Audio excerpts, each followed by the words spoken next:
Everyone knows about Sanctuary around here. It's worn like a badge of honor. When you come to U of C, they always mention that one of the buildings at the university is over 100 years old and is supposedly haunted. I remember the tour guide at my orientation telling us, the sanctuary was abandoned because it's full of malevolent ghosts, and a whole lot of other dumb shit like that. Actually, Sanctuary Hall's abandoned because it's structurally unsound. U of C didn't exactly want to be held liable for ceilings collapsing on students in the dorms, so they shut the building down over 40 years ago. Now it's just kind of there. Nobody wants to tear it down, but they can't use it much either. Still, it's good for pranks and dares. Frats liked sending people in and making them stay the night as an initiation. It was dumb, but fun, and so far nobody's died, so it's harmless idiocy. The school's faculty likes telling stories about the place too. Most of the teachers graduated from U of C themselves, so they all have little anecdotes about the times they dared their friends to go into Sanctuary, or got impressively drunk and thought they saw ghosts in there. In a way, it's sort of a nice little bond. Everybody has something to say about the old building. Of course, there are an absurd number of ghost stories about the place too. Most of them are stupid things of the "my friend went in and he never came back out" variety that only scare the incredibly timid or very drunk. There's not an ounce of truth in any of them anyway. Well, that's not entirely fair. I personally don't think there's any truth, but if any building on campus was haunted, I'd expect it to be Sanctuary. It's nearly 150 years old and used to be a hospital before it got converted into a residence hall, hence the name, Sanctuary. Partially converted anyway. In the 50s, the second, third, and fourth floors got pretty impressively ruined in a fire, and so they rebuilt them as dorms. The first floor and the basement stayed the same, as they did when it was still a hospital, and 20 years later, it was proved that the building was structurally unsound, so the administration shut it down. Well, I didn't really pay much attention to Sanctuary during my first semester of U of C. I walked past it every day, but after a while it just sort of blended in, part of the background, and nothing really interesting about it. It helped that the entire building was surrounded by a solid 7-foot stone wall, built from the same red bricks as the rest of the building, and I always assumed it had something to do with the hospital, either that or Sanctuary masqueraded as a fortress. Anyway, there was a massive wrought iron gate in front of the building that still had the faded Sanctuary Resident Hall sign on it. The gate opened to a courtyard, impressively spacious for the city, but totally dead. The grass was black and withered, and the few trees were gnarled, twisted things without leaves. Granted, nobody had opened the gate to take care of the garden since the building shut down. A couple of times I walked by, I had the urge to climb the gate, which would have been difficult but not impossible, and just sit in the courtyard for a bit. Despite being dead, it still seemed like the most tranquil place on campus. Probably because getting in required climbing over a wrought iron gate or a brick wall, but I digress.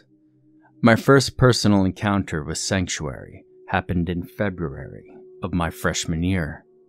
I got dragged to a party just across the street from the building. I've never been much for parties, and this one certainly didn't change my mind.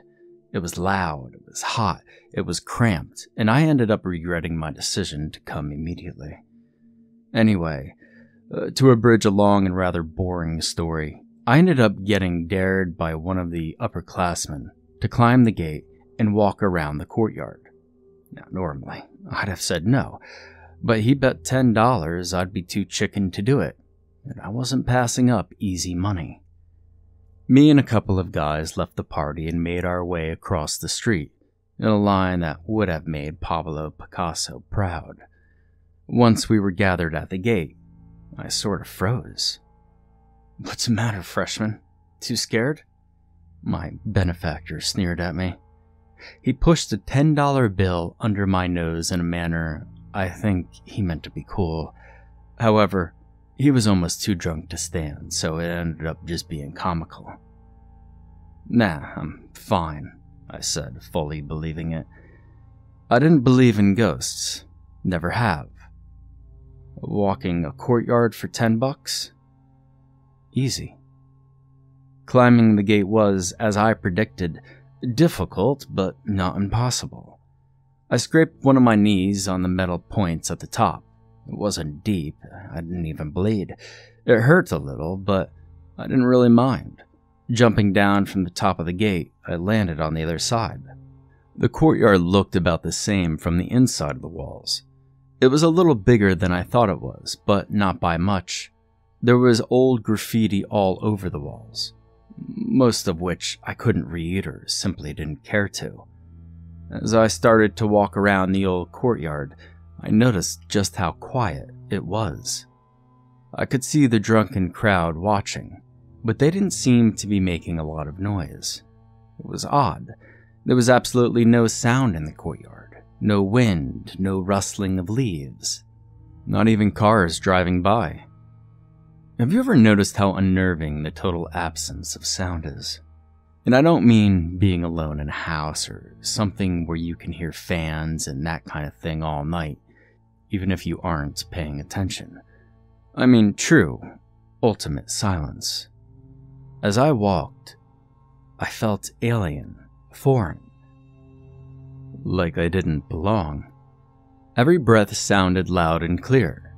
Every step I took echoed around me, it rang in my ears.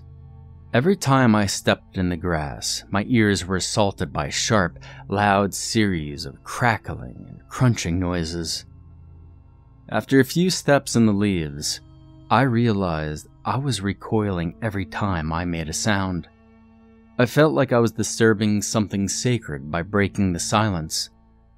I tried to tread lightly, but it seemed the harder I tried to be quiet, the louder I became. I started sweating. I was breathing harder now, more heavily. The silence persisted, despite my intrusion. By the time I reached the edge of the courtyard, I could hear my own heart pounding in my head. A fast, rhythmic beat, loud and clear. The sound of my life, reverberating through the stillness of the dead courtyard. I was sweating profusely, despite the chill winter air. The experience was almost surreal. Every sound was magnified, what seemed like 1,000 times in this dead space. I rounded the edge and continued my trek towards the main door, my mind still on the $10 prize I was promised. As I neared the door, I heard something other than me. Soft and indistinct at first, but as I got closer to the door, I heard the sound more clearly. The sound was quiet but clear. It was tinny and strange, but clearly some kind of music. I've heard it before somewhere, I couldn't remember where. I listened as well as I could. The music seemed to be coming from the building itself. I took a few steps towards the door, and sure enough, the tinny sound grew louder. It wasn't a piano. It sounded too mechanical and compressed. But what was it? I stood in front of the door for a minute, listening to the little melody. It seemed to repeat in the same pattern every time without fail, and I wondered what could have been making it. Curiosity had always been one of my vices, so I pushed the rotting door open. The door groaned loudly as it swung open for the first time in a long time. I jumped at the sound, my concentration on the music gone. Immediately, my nose was assaulted by a rancid mixture of medicine, decay, and mold. The building, quite unsurprisingly, smelled atrocious. I almost gagged when the first gust of air caught in my throat. I could almost taste the noxious air, and slowly I took a step inside. The door opened into a hallway, full of overturned chairs and tables. I assumed it must have been a lobby of some sort. The utter chaos was probably the result of a looter who ransacked the building, looking for anything to steal. The inside of Sanctuary was dark. I could see maybe 30 feet into the lobby, but beyond was pitch black void. I felt nervous staring into the blackness on the other side. The music was coming from there. I knew it. That was where I was going, towards the heart of darkness. A voice broke me out of my daze. "Hey, man, you don't have to go in." My benefactor slurred, still standing by the gate.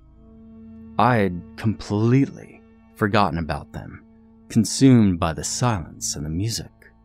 "You got your $10. I turned around to face the group and noticed, to my surprise, that all of them were pressed to the gate, watching me. I must have been putting on a pretty good show. "Ah, come on," I said, trying to sound disinterested. "This is where all the fun begins."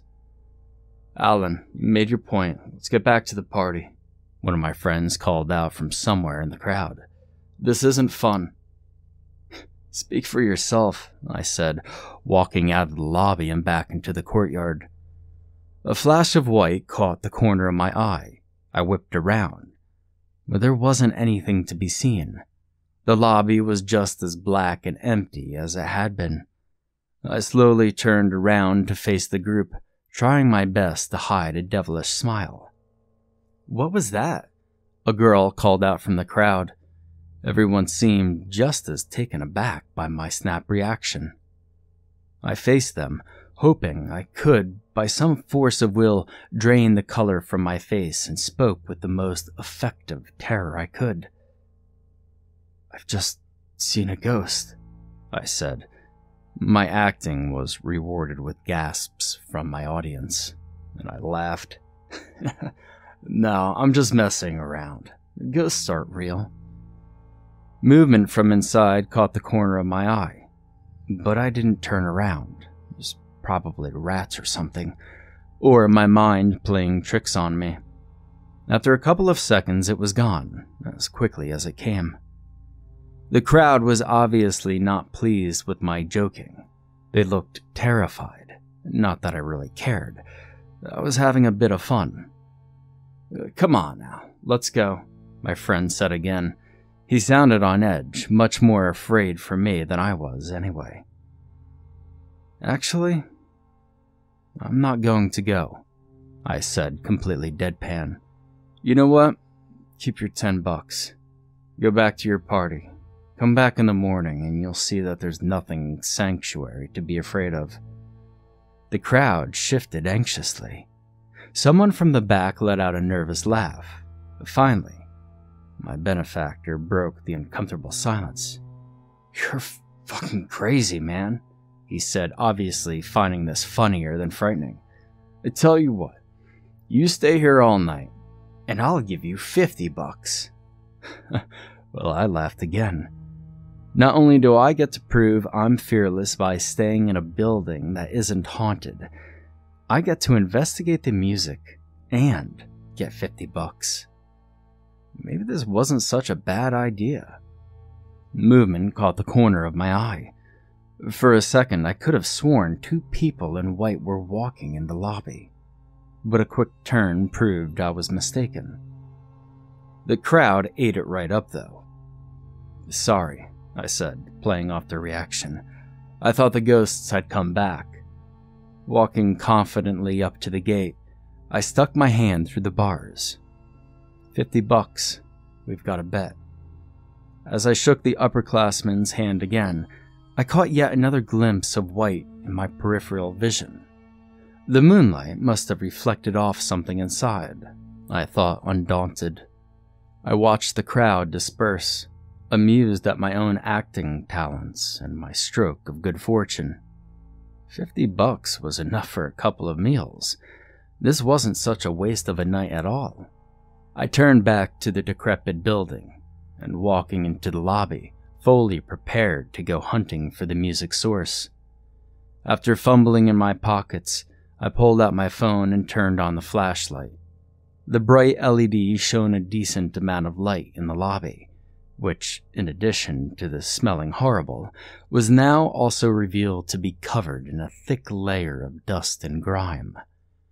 I walked slowly into the void, my light penetrating a few feet ahead of me at a time. The lobby led into a hallway. I think the entire building might have been white at one point, but after so many years of neglect, the building had taken on a sickly greenish hue. The music was coming quite clearly from the right side of the hallway, still quiet and distant, but audible. As I fumbled around in the dark, I noticed the rancid smell of the building was coming from roughly the same place as the music. Something squished underneath my foot. Looking down, I noticed to my disgust that I'd stepped on a rat in the process of decaying. Scanning the floor with my light, I saw what looked like hundreds of dead rats in various states of decay. Some were bleached bones, others looked almost freshly killed, blood still flowing. The rat I had the misfortune of squishing oddly had no eyes. They'd been removed. Cleanly. Its head was completely intact, just 2 vacant sockets where the eyes ought to have been. A few others had similar disfigurements, missing limbs, clipped tails, stitched mouths. I shuddered at the thought of what sort of person would willingly inflict something like this on rats. Another flash of white caught my eye. I stopped dead. The white lingered in my peripheral vision. I heard the music again. Nothing moved. The white remained on the edge of my vision. All I heard was my own slowed breathing, the howling of the wind through the hall, and the distant music. I stood there in silence and in fear for what felt like ages. The white shape stayed exactly where it was. Nothing moved. The music played. I steeled myself, and I turned. The white remained just on the edge of my vision the entire time, turning with me, never more than a white enigma. I felt something brush past me, and I recoiled. I wasn't alone. For the first time, I seriously considered just walking back out into the courtyard and leaving Sanctuary. Nobody could prove I didn't stay all night. Nobody would know I broke my end of the bargain. Except me and the music. I'd never know about the music if I left. And so I deliberated what to do, standing stock still amidst an ocean of mutilated rats. A tightness in my chest made me realize I'd stopped breathing. I shook myself. No, I wasn't going to let this place beat me. There's no such thing as ghosts. I chanted in my head over and over. It was silly, but I thought that simply saying that over and over would make it true. And so I crept down the hallway slowly, keeping my light at eye level so I didn't have to look at the corpses. The music grew slowly louder as I made my way down the hallway. Finally, I reached the end. In front of me was a simple metal door. The sign above it read, "Stairs," in large, friendly red letters. Exhaling deeply, I pushed on it. For the second time that night, I was almost knocked out cold by the stench. The familiar scent of mold and decay was mixed with what could only be described as an unholy union of rotting meat, medicine, and burning metal. The stairwell was crude. To my dismay, it only went down. The music seemed to be coming from the basement, so regardless of whether or not I wanted to descend into the darkness, I felt I had to. The stairs made a strange grinding sound as I walked down them, ancient metal scraping against ancient metal. One foot went clean through one of the steps, and my heart skipped a beat as I grabbed the banister to balance myself, and I immediately wished I hadn't. The banister was slimy and felt like grabbing raw meat. It seemed to pulse beneath my hand. I could have sworn it pulsed with music, but I think that it was just my mind playing tricks. The slime got all over my hand, coating it in a thick layer of something. I pulled my foot out of the gap caused by the broken step and carefully positioned myself to reach the next stable step. Luckily, I made it to the bottom without any other difficulties. I took a moment to examine my hand, still covered in whatever was left by the banister. My stomach turned at the sight of the sickly pale yellow-green pus on my hand. It smelled just as bad as it looked. I could hear the music in the distance, louder than ever, but curiosity compelled me to check the staircase one more time. The first thing I noticed was that it didn't look the same at all. The staircase, which used to be ancient metal, now looked like it was made of living, tumorous flesh. The steps, or rather the shelves of flesh that used to be steps, were covered in massive black boils. The banister was covered in a large yellow vein that pulsed intermittently and seemed to constantly leak the vile yellow liquid that coated my hand. Thoroughly disgusted but having no desire to go back the way I came, I walked towards the music. The floor squelched under my shoes, and I felt liquid pooling with every step I took. But I didn't look down. I knew exactly what I was going to see. I simply didn't want to look. I turned off my light, having seen more than enough of the basement already. The music seemed to be coming from somewhere very close, which was fortunate. I took slow, heavy steps, sinking into the floor every time. I felt something brush by me again, slowly. I almost wanted to turn my light on and try to catch whatever it was in the act, but I put it out of my mind. I didn't want to see any more than I had to. The squelching feeling under my feet, the pulse I felt all around me, it was more than enough. I could feel this place. I didn't need to see it. After following the music blindly for a few minutes, I ran smack into a wall of the disgusting flesh. I must have directly hit a boil, because I heard a meaty squelch, and then got showered with the yellow pus for my trouble. The music was coming from the other side of the wall. Switching the light on my phone back on, I realized I hadn't run into a wall at all. I had run into the door. The boil popping was akin to the most disgusting, awful door opening ever.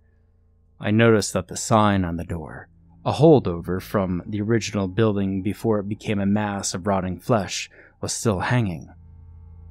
It said in large, unfriendly capitals, Mortuary. Cling-tee, cling-tee, cling-tee, cling. The music was coming from inside. As I walked in, relying on my meager light to guide me, I gagged as the smell became even worse. I could taste the pus that had sprayed into my mouth along with the vile stench of the place. I caught another glimpse of the white again, but I didn't dare to look. After all, I had found the source of the music. Sitting on a pedestal in the middle of the room, completely untouched by the aberrant growths of flesh, was a simple music box. It was propped open, letting its simple, tinny melody play. Cling-tee, cling-tee, cling-tee, cling. I stepped triumphantly towards the box. This was it. I had won. The source of the music, the reason I came down here. This stupid little box. Who knows how long the stupid thing had been open? But that was it. A damn music box. I was furious. I had suffered through so much getting here, and all I found at the end was a stupid music box. I noticed the white in my peripheral vision, but I didn't care. I felt like screaming or cursing or screaming curses. As I got closer to the box, I noticed the white was now at both sides of my peripheral vision. Or was it might have been two different things completely? Standing in front of it, I knew what I wanted to do. I had no idea why, I just knew. I closed the box. The music stopped. An absolute silence reigned. I could hear my breath, my weight shifting in the squelching floor, the beating of my own heart. Everything was quiet, and I turned to face the white. It didn't move this time. Two identical figures were caught in my light, staring at me, transfixed, where they would have been, had they had eyes. Their faces were covered in the same tumorous flesh as the floor and walls, and given the misshapen, featureless faces, they wore crisp, white lab coats, but they bulged out in weird ways that gave the figures an even more inhuman appearance. The two figures stood, and I stared at them.